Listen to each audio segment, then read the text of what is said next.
अस्सलाम वालेकुम viewers, welcome to my channel. आज का टॉपिक रेजिक 20 और 40 कैप्सूल के ऊपर है। रेजिक कैप्सूल की कंपोजिशन मैप्राजोल है। इस वीडियो में रेजिक कैप्सूल की मुकम्मल इंफॉर्मेशन दी जाएगी। रेजिक कैप्सूल के नुकसान और फ़वाइद के बारे में बताया जाएगा। ये जानने के लिए वीडियो को लास्ट तक ज़रूर देखें ताकि आपको इस बारे में मुकम्मल तौर पर बताया जा सके।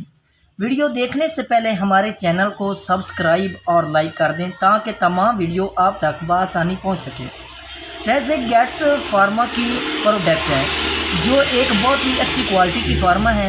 इसके इस्तेमाल एक कैप्सूल रोज़ाना नहार मुँह इस्तेमाल किया जाता है।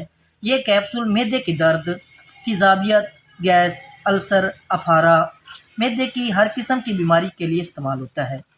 आज की वीडियो को यहीं पर एंड करते हैं। अगली वीडियो देखने के लिए हमारे चैनल को लाइक और सब्सक्राइब कर दें ताकि हमारी आने वाली वीडियो आपके पास बआसानी से पहुंच आए।